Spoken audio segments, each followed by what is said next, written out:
Let's now take a look at an overview of the 7 levers of cash flow micro degree. As the name suggests, there are 7 levers of cash flow, and they influence your business in different ways. It isn't enough just to drive revenue and profits. Growth comes from having enough resources to take up the opportunities that flow your way. And to do this, you need to be able to access a steady stream of cash. Many business owners don't even realize that their own business has untapped potential. And that is why we've created this course, to help our community make the very best use of their cash so they can continue to do great things and bring about great changes to our world. So, what are the 7 levers?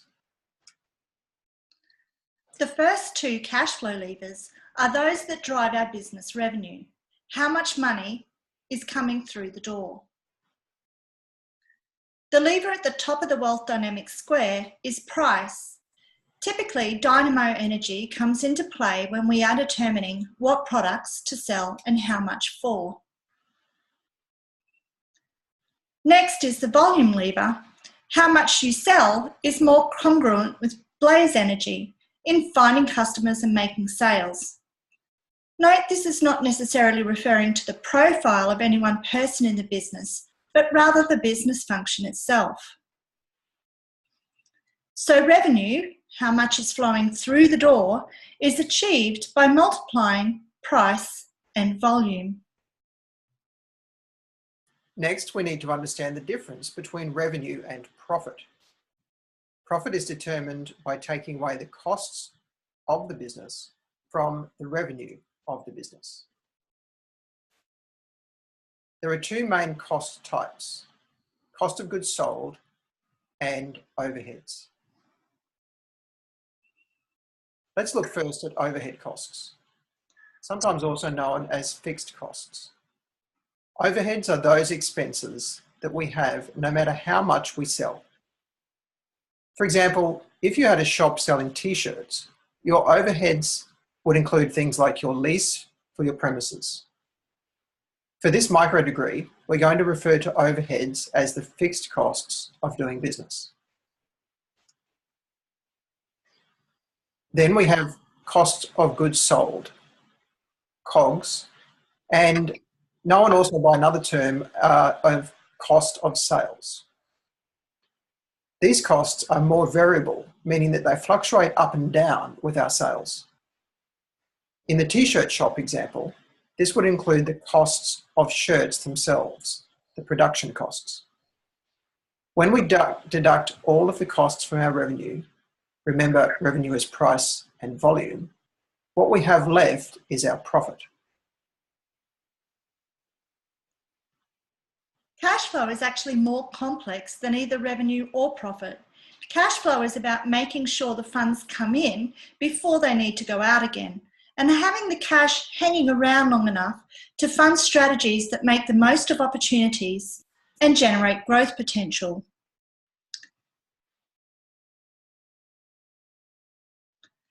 The first lot of timing we need to consider is when we pay our suppliers.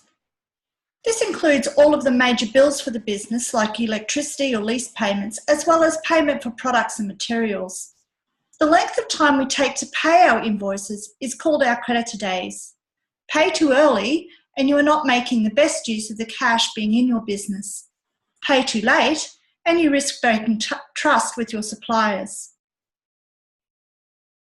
The second aspect of timing is around when our customers pay us for our goods and services.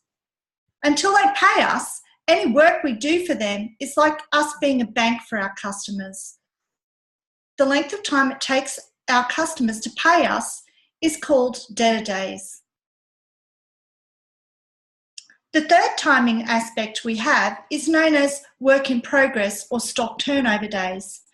The reason there are 2 names comes from the type of business you are operating. A product-based business has inventory or stock that it is trying to sell or turn over. Stock turnover days are therefore the number of days it takes to sell the stock.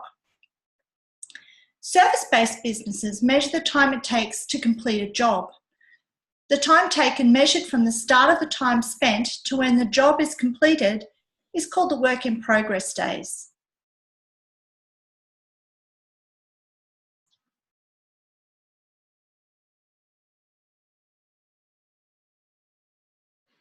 We love this quote. Revenue is vanity, profit is sanity, and cash flow is reality. What that means is that if you only talk about how much you are taking through the door, you could be ignoring how much is flowing out again and the reality of having it flow in and out at a time that enables your business to thrive. And also that builds trust with your market and allows you to innovate and grow. Cash flow then is about a careful balance of the two revenue drivers, price and volume, as well as the additional two metrics we use for profit, overheads and cost of sales, plus consideration of the timing of the flow of money by tracking creditor days, debtor days, and work in progress or stock turnover days.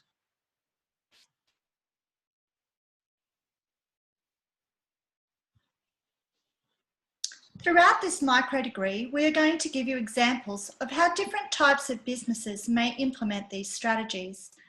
We'll also be referring to this tool called the Power of One.